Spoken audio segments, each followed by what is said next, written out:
Welcome back to the Firneo podcast. We are continuing with our Career Journeys series today, where we have Disha, who will be telling her story around how she got here. I'm really excited. She has an amazing story, and I'm excited to hear more again. As a reminder, who I am. I'm Jillian. I am a partner program manager here at Greenhouse, where we're recording today. Greenhouse is a recruiting software. We help brilliant companies be successful in their hiring practices. And I sit on the partnerships team where I work with all of our technology partners. And this is Disha, and I'll let her introduce herself. Great, thanks. So I'm Disha. I am the Director of Product Partnerships at Shutterstock, working with companies like Facebook, Google, IBM, Microsoft to integrate our API into their third-party platforms. Great. Well, I know you have an amazing story, and I'm so excited to hear it. So I'll pass it back over to you to share it with everyone else. Thanks. Yeah, thanks for inviting me. It's kind of surreal to be here, just like talking about my story, about how I got into partnerships, because for me, at least, it wasn't that intended, and it was quite fortuitous. It's not something that I ever planned on doing. It does feel sometimes like it happened by chance, but the more I think about it, the more I realize that it was a product of the decisions that I was making when I was being my most authentic self and living my own truth. So a little bit of background. I was born in a small town in India.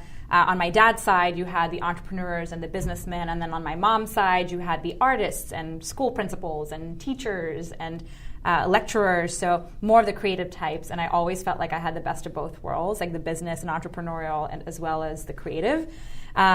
And then when I was 5, my dad, who would eventually inherit a part of the family business, decided that he wanted to branch out and like do something of his own. So he found an opportunity in Gambia, West Africa, to run a store or a supermarket, essentially, and was like, we're all going to Africa. So we're like, okay, I was 5, my sister was like 4, and we all just up and left for Africa to just find better opportunities. And while that was such a fun adventure for us as a family, unfortunately, the education system at the time in Africa wasn't that great. And it just wasn't as sophisticated as my parents wanted for us. So when I was 9 years old, just a couple years after we were living there, my parents decided to send me back to an all-girls boarding school in India. And since my parents were still in Africa, I was seeing them once a year. Just travel back and forth from Africa to India just takes forever, and it just wasn't very conducive to see them all the time. And that happened for about 6 years. And that was the best 6 years of my life. You're basically at college at the age of 9 when you're staying in a boarding school. The school had 800 girls. I was very social, so I just wanted to be friends with everyone, and I wanted to get to know everyone. And it was really there that I learned some of these core principles and had core learning experiences, the importance of resilience and always continuing to try, survival, because you're kind of just fending for yourself without your parents to run home to, and you're constantly self-soothing. I learned the importance of giving up comfort for now so that it could pay off dividends in the future, which is a really weird thing to learn at the age of 9. And I also learned what it's like to be jack of all trades, because in the boarding school they taught you everything from baking and sewing to cricket, which is traditionally a man's sport in India, or playing the tabla, which is traditionally a man's instrument in India. And I learned at the age of 9 that a woman can do anything that a man can do. So I came out of that experience feeling very empowered and being like, I can do anything. And then fast forward 6 years, when I was 15, my parents were like, okay, it's time for us to live like a normal family and not see each other once a year. So they moved from Africa to the US. It's a land of opportunity. And really that's where we wanted to put our roots. So they flew me out here to New Jersey to finally be together as a family. And while I was really excited that I would get to live with my parents finally, it was also humbling because you're moving from an all-girls boarding school where you've planted your roots in India to a public school, co-ed, in the United States. So I had no idea what I was going to be in for. I didn't know the culture very well, but it was also super exciting. I felt like it was an opportunity to reinvent myself. There were things about me that I didn't like, just growing up at the time, and I wanted to change it. So this was the opportunity to incorporate certain attributes and then just start showing up as that person that I always wanted to be. So if I was a shy and demure kid in India, I was going to show up as this like feisty, confident person in America, and nobody would ever know because nobody knew me before. And so this was a moment where I felt like I could hit the reset button on my personality, on my life, and just like start showing up as this person that I always wanted to be. So how did any of this start my career in BD or help my career in BD? Often in the world of BD, you find yourself saying yes to everything.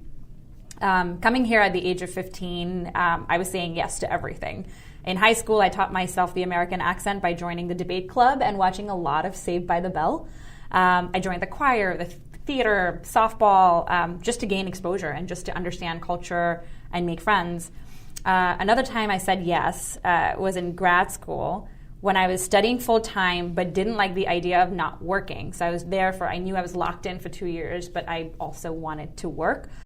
So an opportunity came by to own a bar, and it would be me and 3 other partners. And I was thinking to myself, I was like, all right, I know it's not like work, like traditional work, but I really want to do this. And so I said yes, and I said, I'm in. Talk about a crash course in investments, how to manage egos, how to manage people, hiring, and how to own and manage a business end to end. And I enjoyed that ownership so much that I decided that I'll always aim to have that same level of passion and curiosity and ownership anywhere else that I went in any of my jobs. Like I did not want to give that up because I just felt so connected to the work that I was doing. So when I graduated, I got a corporate America job at NBC Universal, great company, and I was convinced that that passion was going to carry over. And I was super excited. 30 Rock was my jam at that time. I was in love with all the characters of all NBC shows. I was really just excited to be there. And then I got laid off twice by the same company. So that really sucked, but once again, it felt very similar to the experience of coming to America. It felt like, I needed to step back, reinvent myself, change the things that I didn't like, and then show up as that person that I wanted to be. So I took that time to reassess my skills, and I realized that I really like helping startups. I like them, I like to help them with their go-to-market strategy, small and mid-sized businesses that just want to get their strategy off the ground, like local bar, restaurant, hair salons. So I just went door to door and I just asked them, hey, do you need help with your marketing? Do you need help with your websites? I can totally help you, and it's all pro bono. I'll do it for free. And I was really good at that, and it helped me kind of scratch that entrepreneurial itch, and that was a lot of fun. Why does any of this matter? When you're saying yes to everything, you're going to find that you're never the smartest person in the room. So it's really a time to soak in a lot of things and listen, and that's a common thing in BD. You're going to spend a lot of time doing things that are outside of your job description. You're going to spend time creating your own process for things that people never thought about. And some people don't really like this because they like to know exactly what their day-to-day is going to look like. But I really do think that it gives you an edge. It makes you take full ownership of an end-to-end process, become a better negotiator, and your BS radar is on point because you're constantly meeting new people, and you're constantly talking to people and assessing how genuine their motives really are. And I really do believe that so much of business development is anchored in nonverbal, soft skills. So that was fun. The one hump that I needed to get over at that point was imposter syndrome. In the earlier stages of your career in BD, there's a bit of fake it till you make it. And that sometimes leads to questioning whether you belong here, you're amongst experts, like what if you say the wrong thing? And being in tech, I often also found myself negotiating as the only woman in a room full of men. So just kind of makes you think like, am I acting okay? Do I really belong here in this room? And I got over it by doing 4 things. First, I was seeking mentorship. And I've been very lucky to have managers, like bosses, and just mentors in general that have the best intentions for me. So bouncing ideas off of them helped me weed out the doubts that I had about myself. So that was first. Second was I shed the idea of being perfect and not making mistakes. Oftentimes, we all have this thing that we do where we doubt our capabilities because we feel unprepared to handle it. Whether it's like leading a team as a new manager or taking on a project that requires a new skill set. And this really prohibits me or us or you from investing in yourself. So when opportunities came up to take on more responsibilities at work, even though I didn't feel 100% prepared for it, I invited it, I raised my hand, and every single time I did it, it always propelled my career forward. Even if it was like a major mess up. I learned as I went, and then 2 months of doing that project, I was the expert in it, and I could do it over and over and over and iterate on it. So I quickly learned that it's not about being perfect. It's about learning as you go, and the perfection really is in the constant improvement. That's a quote from one of my favorite books. The third thing was I shed the stereotype about a linear path being the only way to success. My path is certainly not straightforward. I know a lot of people have had linear paths and they found a ton of success there, but it's not the only way to find success. I know a lot of people who've achieved success by being curious about getting to the same place, but in a different way. So that stereotype, that thought I needed to just get out of my head. And lastly, I became very comfortable with change. BD, as you know, is a relatively new field. We're still trying to identify exactly what it is. But being comfortable with a little bit of ambiguity means adopting this mentality that no matter what happens, if you need to pivot, if you get laid off or you get reassigned or there's a major structural change in your organization, that you can use that as a way to reinvent yourself and hopefully parlay that situation into a promotion or some sort of growth, whether it's professional or personal. Love it. So good. So crazy how many places you've lived in and careers you've had. I mean, owning a bar and then being in the corporate world is crazy. So I definitely want to dig into all of that.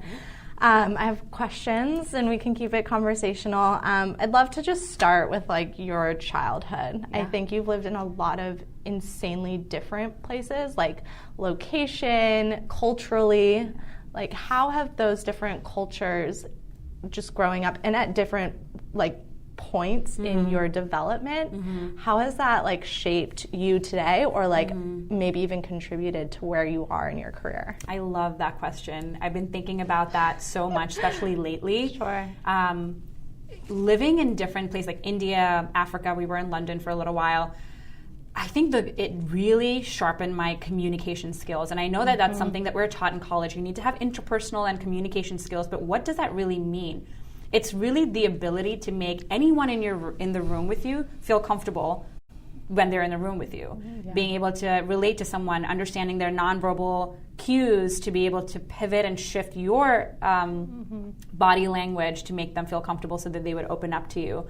And I just think moving around from place to place, you know, if you travel a lot, you know that people are the same, like people are different in terms of, you know, location-wise, but their motivations are the same. Their fears, their joys, motivations, everything is the same, and you just have to kind of tap into that. So living in different places helped me just think, I guess it's like also empathy, right? Yeah, that's a huge one. Yeah. It's like, okay, what's the economic situation in this place that I'm staying in right now? Yeah. What do people care most about? What are they motivated by? Survival, we all are. But what does survival mean here? And then really adjusting your communication and adjusting your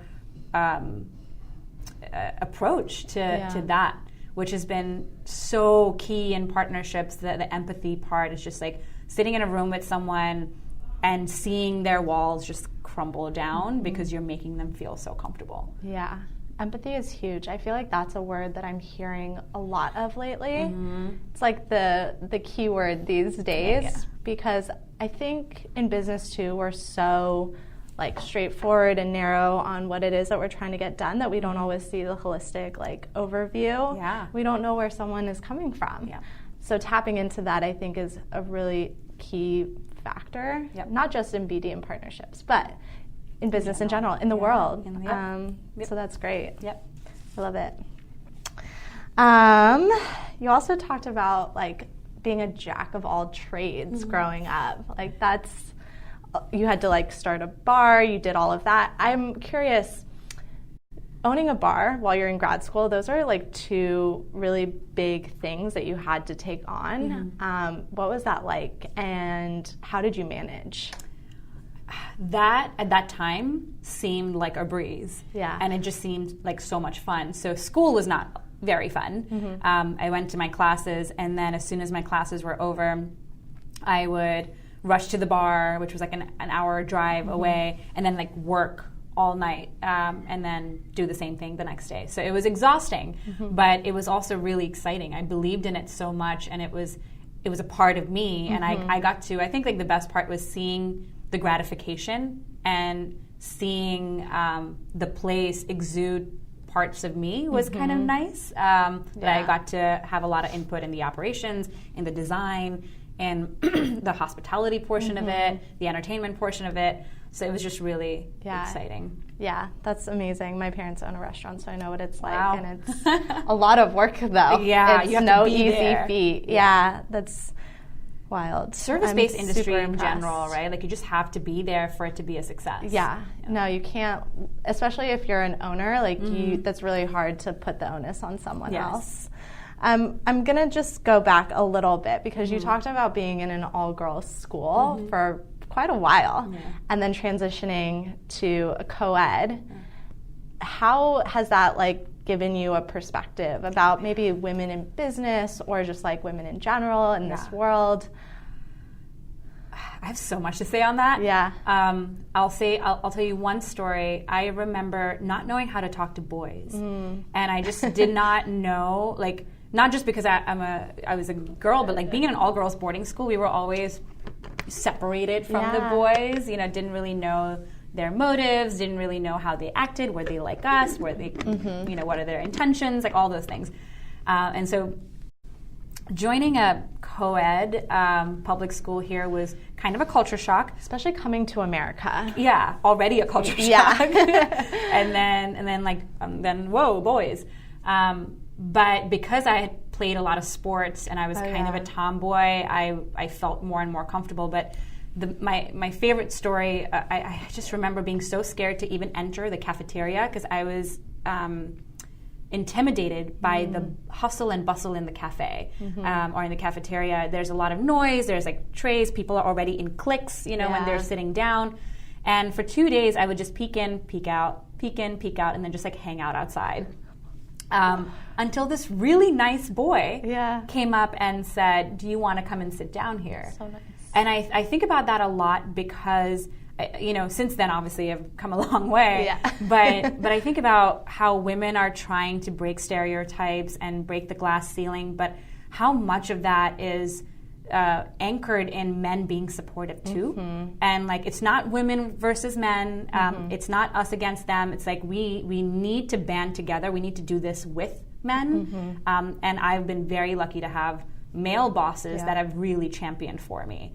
So in a way, like what seemed to be very unnerving ended up like, talking to boys or like, you know, ended up being like very cool because the boys that have had faith in me and see my progression have encouraged me to also level up. Yeah.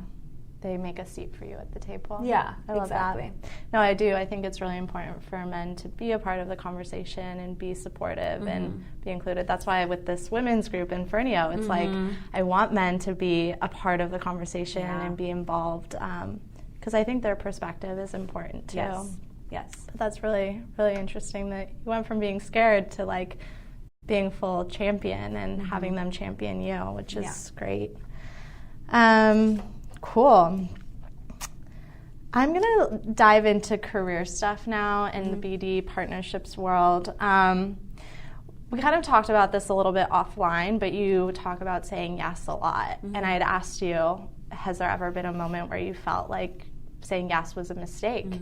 But you said you typically don't take on say yes moments unless you feel fully prepared.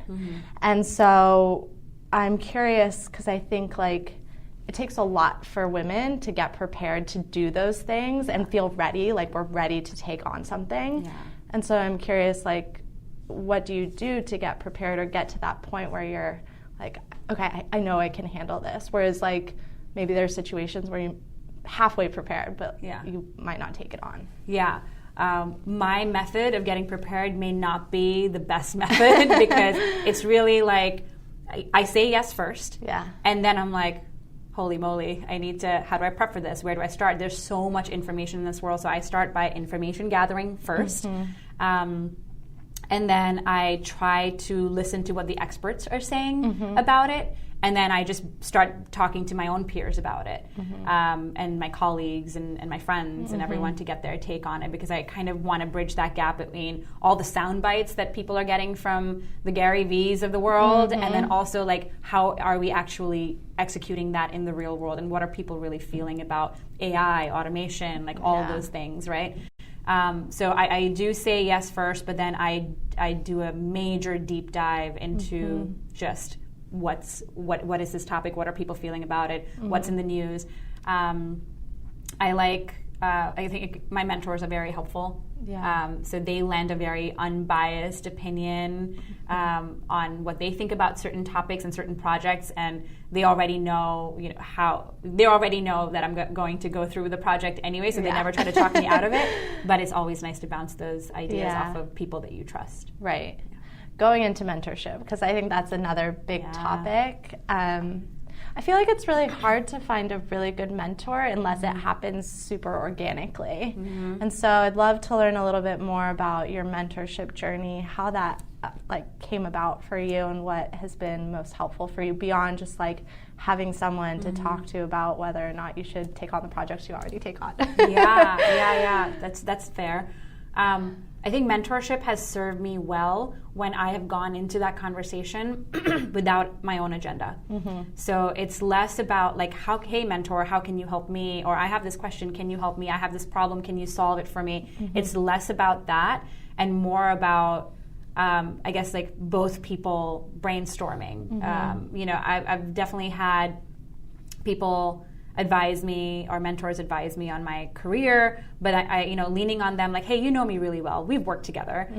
How do you think this is a good fit for me? But going into that conversation with less of a, hey, can you help me? But more of a, hey, this is my situation, this is what I'm thinking. So at least you give them a place to start, rather than really just like leaning on them to solve a problem for you. And then that mentor, instead of like that mentor-mentee, it becomes you start treating them like a peer, and they start doing the same, which is, I think, a different tone. And some of my mentors started as my managers, and then at that point the relationship is a little different, where it's like your manager is keeping tabs on your performance and all those things. But after they've left the company, we've just gotten way closer because of that more kind of transparent relationship. I think going to networking events, talking to speakers, sticking around towards the end, talking to people who were the experts there.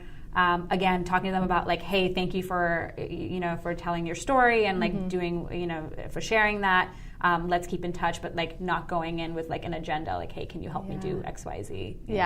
It is a two-way street, like any relationship. Exactly. You have to be willing to give as well as receive. That's great. I was actually going to ask you how you got into the mentorship with people in your circle. Managers seems like the common one that you don't really think of, and maybe that's just because I've been at Greenhouse for 4 years and I've had the same manager for 3 of them. That's fair. Sometimes it's kind of like managers of managers. But then once you leave, then you can reach out to them, and then you get coffee or whatever it is, because like at that point you're not stepping on anyone's toes. Right. But I've never been afraid of reaching out because I know I have the most altruistic motives. Yeah. When I'm reaching out, I don't have any other course. agenda that other than to just, be in the presence of, someone and who has you more love experience. people and talking to people. Exactly. Yep. One of your skill sets. Okay. I think you talked about nonverbal soft skills a bit and how it's really important. I feel like those are things that you just can't learn. They're like inherent to you. Yeah. But what are some things that someone could do to, like, if they're not good at that, how can they improve those skills or be more mindful? Yeah, that's a great question. Listening more. I think, just like... Hard for people to do that. It's hard for me to do that. Just listening more, going into a room and just really framing the conversation helps a lot. I think... So this is going to sound a little silly, but I honestly think that improv classes can help with that. So one thing I didn't mention, I was a theater major in college. And so I did a lot of, I took a lot of enunciation classes or like communication. I was also a communications major, so I took a lot of communications classes. I honestly think that those helped a lot. Yeah. Especially when you're riffing off of someone, then you're forced to listen and you're forced to build off of what they just said. And so that really helped with the nonverbal communication part of it. Yeah. I mean, there's so many other things.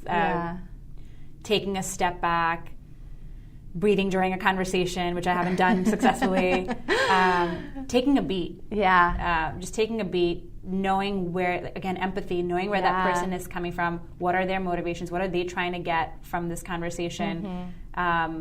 And I think, if we're talking about mindfulness, we can go down a whole different rabbit hole with that. But I really think it's like taking a step back and being present, being mindful, thoughtful, and having empathy. Yeah. No, totally. I think that's a big piece of BD and partnerships because I feel like we're all on our own, like, I won't say trajectory. I think we all have our own motivations for what we need to get out of something. You can't have a successful partnership unless you are helping your partner with their own goals. Yeah. So having those skills are so important and like hearing their side and coming to a common ground. Oh yeah. Partnerships in general is changing. Like the whole conversation is changing from like, client and vendor to like, let's find a win-win. Yeah. And let's change that tone and let's change that narrative, which I'm really thrilled about because I really do think that shift was necessary. Well, it's moving away from traditional ways of doing business, like coming up with creative ways to structure the partnership and do things together. Yeah. Which is really fun and exciting because there's so much more variables in the mix, and it keeps it exciting. Agreed. I love it. Going to resources, because you talked about your improv classes. I think what we're always looking for, especially in the BD and partnerships world, I remember when I first started doing partnerships and I was trying to see where my skill set kind of transferred over into other jobs because at that time it was very new. And now I'm starting to see partnerships jobs all over the place, which is exciting. But there was a time where there weren't so many resources. And so I'm curious if you, beyond improv, if there are any other resources that have helped you be successful in your partnerships role. I'm very lucky to be working at Shutterstock, and it's still it's a large company, but it's still tight-knit. So we have a really good relationship with, our marketing and our events teams, and there's a lot of there's a lot of events that Shutterstock throws that for developers or for networking or women in tech and all those things that I love attending. So just like putting yourself in those situations and then seeing what happens has been very good for me. Goes back to the whole being social thing, you know. But there are some books that have been very helpful. Like Miki Agarwal's Disrupt Her was one that I really enjoyed because I grew up with the idea of like linear path to success, and I think like that's one of her disruptions in her book. But just like seeing what entrepreneurs are doing, what are they lobbying for, what are they endorsing, what events are they going to, and then showing up at those conferences and things like that. All of that has been super helpful for me. Yeah, no, that's amazing. I know. I love the idea that career paths should not be linear, and I talked about this last night. I love that Sheryl Sandberg thinks of your career as a jungle gym and not a ladder. I think it's amazing. That's awesome. It is. Yeah. She's great. Yeah. But I think there's a lot of different skill sets that we should all be learning and that contribute to our success in the career world beyond BD and partnerships. Like if this is just something that you do for the time being, like learning all the skill sets, because it's a jack of all trades role. Yeah. And I think all of the skill sets that you've talked about tonight are really important for being successful in that role. So exciting stuff. I think another thing that's really hard for people is being comfortable with ambiguity. I love the saying, you have to be comfortable with being uncomfortable. I'd love to hear about a moment that was like really uncomfortable for you, or maybe it was a say yes moment that you maybe thought twice about in the moment, or didn't really pan out for you, and how that like helped you propel forward. Yeah. So many different scenarios and stories there. I think like the first one was I used to be a theater major, and I made a serious pivot to just like the business side of things, and that was truly scary because I'd always thought that I would have a career in entertainment, and I was so prepared for it mentally, and I was training for it. You know, I was just like studying for it. That was a major shift. In the beginning was super uncomfortable, just because, again, not the smartest one in the room. All of a sudden, I'm in a boardroom in corporate America at NBC Universal, and I felt like, oh my God, do I belong here? But just like coming back the next day with the same level of enthusiasm and just pivoting as needed, and that was key for my success then. Yeah. The second was actually very recently. When I was asked to speak at a conference, and I didn't realize that conference was South by Southwest. I'd never spoken on a panel before, and I obviously said yes first, and then I was like, what? So I was on the panel. I was also moderating the panel, and that was a very scary moment. Just having been a theater major and performed, this felt like I needed to speak about AI and like artificial intelligence and machine learning. And I'm not an expert in artificial intelligence and machine learning, but I do live and breathe it every single day, and I needed to give myself that credit and just have that confidence. I'm there for a reason. It was just so bizarre because I'm like, how does a theater major end up at South by Southwest talking about AI and machine learning? But I had so much to say. All my thoughts were taken so well by the audience. We got such good, reviews for the panel. And then you're on a panel with, companies like IBM and Look Listen, and it's like it builds on your credibility as well. But it was super uncomfortable. I don't think I slept for 2 nights before that. I was just very nervous, whereas my peers and my counterparts on the panel were super comfortable because they've done it 1,000 times. But seeing the effects of that and seeing how successful it was and seeing how we were able to help startups and companies in the audience that were trying to implement that at an early age, that was the gratification, and I was just so happy to be a part of it. That's awesome. How did that, that's so exciting that you were able to do that and kind of take that on with just grace. How did you prepare for that? I didn't sleep for 2 nights. Actually, so it was very similar. So once I was told that I'll be speaking at South by Southwest, I started deep diving into AI and automation. What I knew was very specific to what I did at my job, and then I just wanted to expand out. So went to a lot of talks, read a lot of trades about it, podcasts. Seeing what entrepreneurs are saying about it. Like AI is such a big thing, but what are companies actually doing? Like what's on people's roadmaps? did like talked in more panels about the same topic before going to South by Southwest and just becoming comfortable talking about it. And so much of that, it was just so humbling. Yeah. Because when you're talking on the stage with leaders like IBM who do this all day, every day, the listening was really important. So moderating the panel actually worked out pretty well. But I had multiple sessions with my counterparts for the panel separately and as well as together, just to learn from them. Yeah. And I don't understand when people have this ego about them, where it's like, I'll learn myself and I can do this by myself. Like, shed the ego, talk to experts, learn from them, absorb from them, and that will help you be more confident, help you be an expert.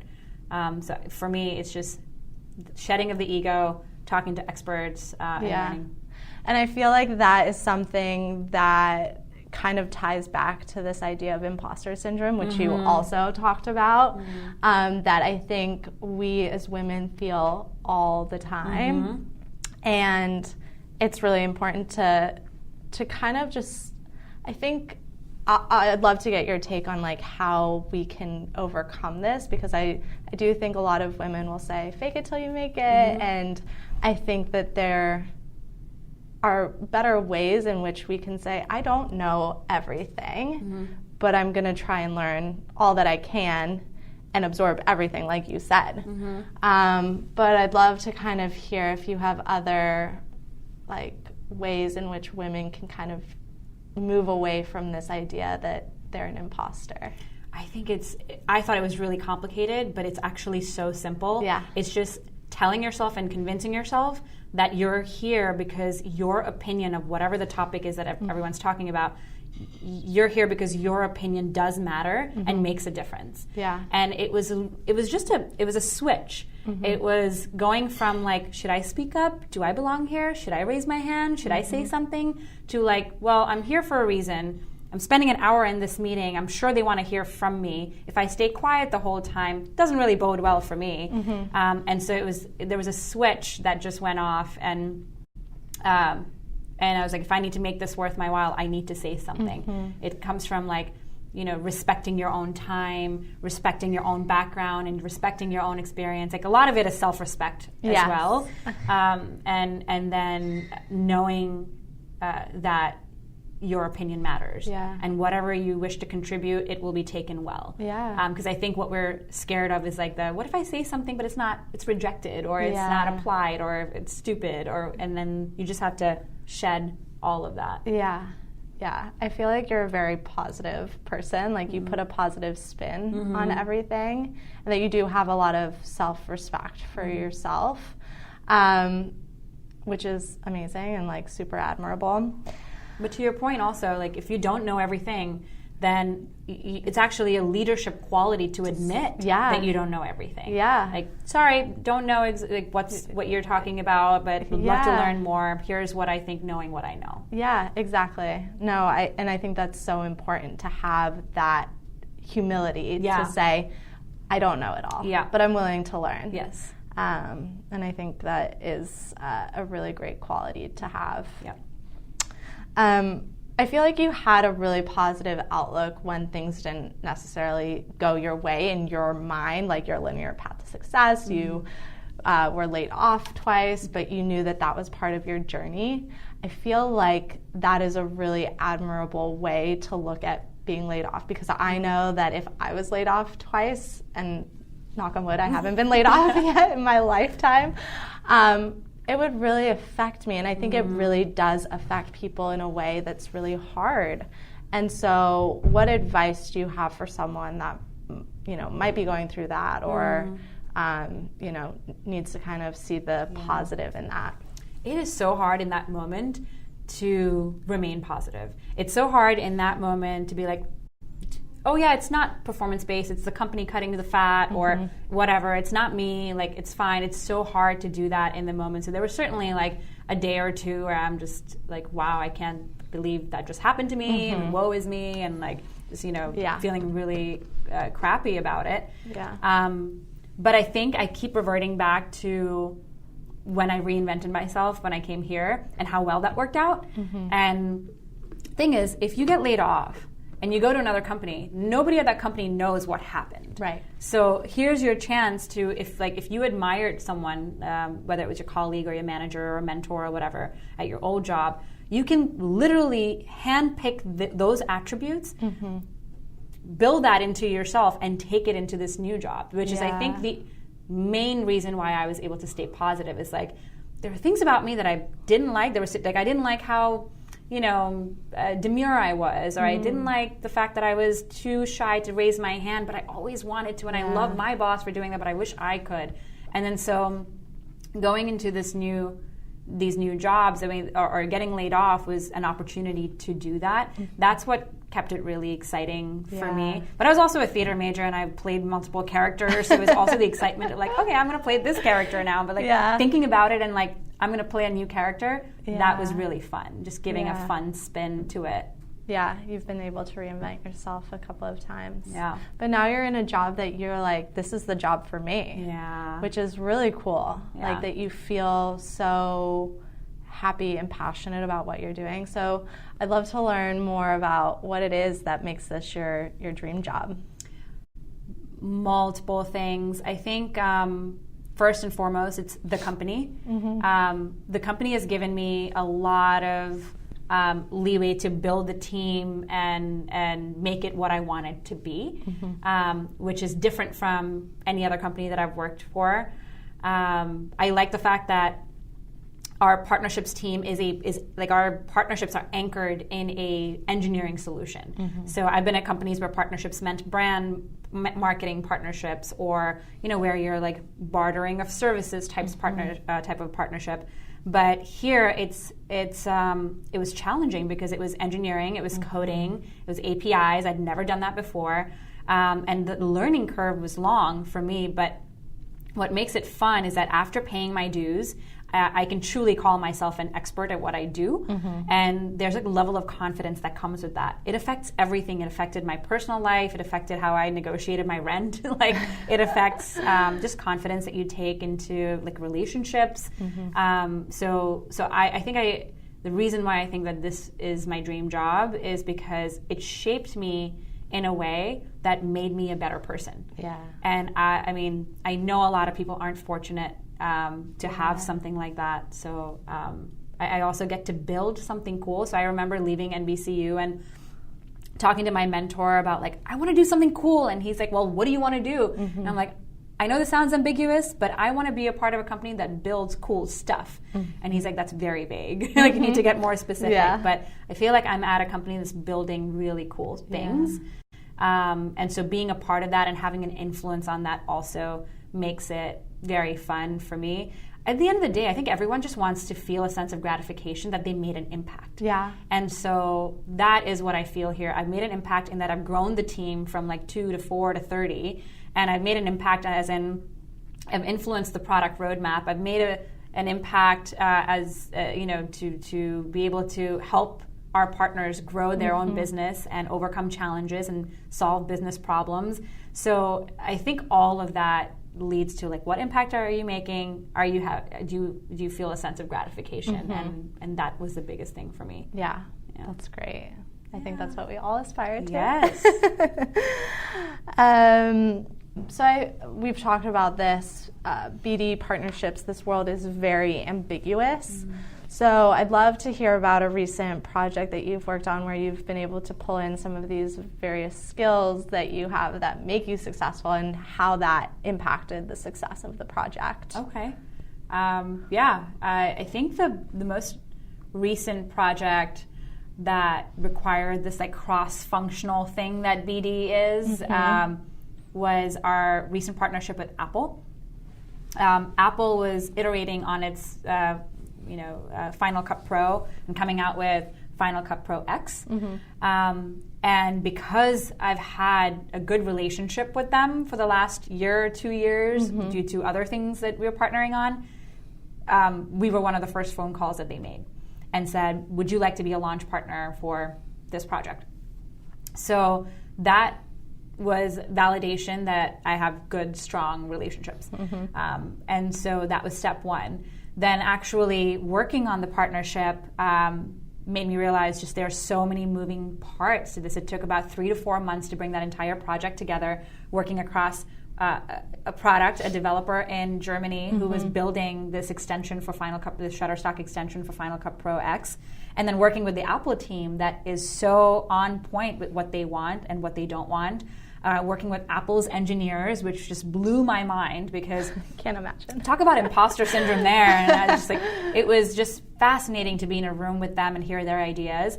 Then coming back and relaying that to your marketing and your press team, and then telling them like, hey, this is PR worthy. What do we do there? And like, I think in a nutshell, it was the relationship, the existing relationship that we had built that started the conversation, and it was the soft skills for internal negotiations where there's a ton of like, you think that BD is all client facing, it's not. It's like a lot of building allies internally, rounding up the troops, gaining the trust of people in your own organization. There was a lot of that with this.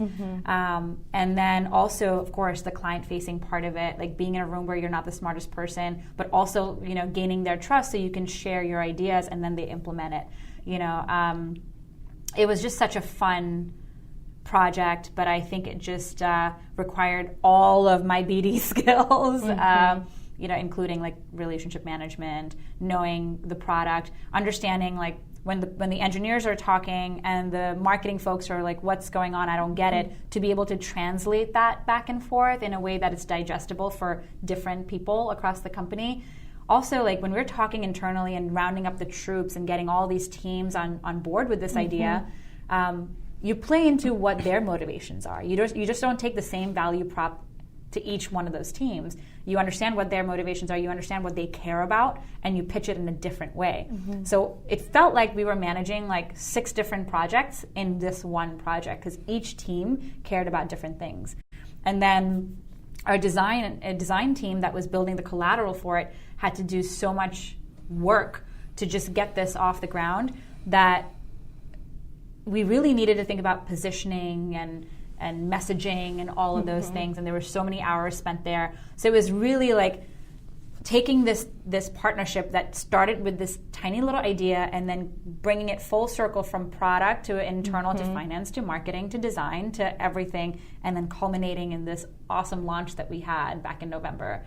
Was probably the project that incorporated all the principles of BD. Yeah, no, seriously, it is such a collaborative role. Yeah. Like you really do have to pull in resources. Yeah. You have to really validate yourself as a team, as an individual to move those huge initiatives forward. That's a perfect example. It's amazing. Yeah. That's so cool. Yeah, that was very interesting. Lots of learnings. Again, like we said yes first, and then we figured it out later. Yeah. You learn as you go. Learn as you go. Exactly.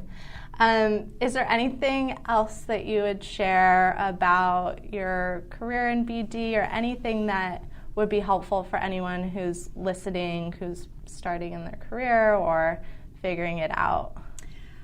I would just reiterate that it's you just have to shed the idea that you can't make mistakes. Yeah.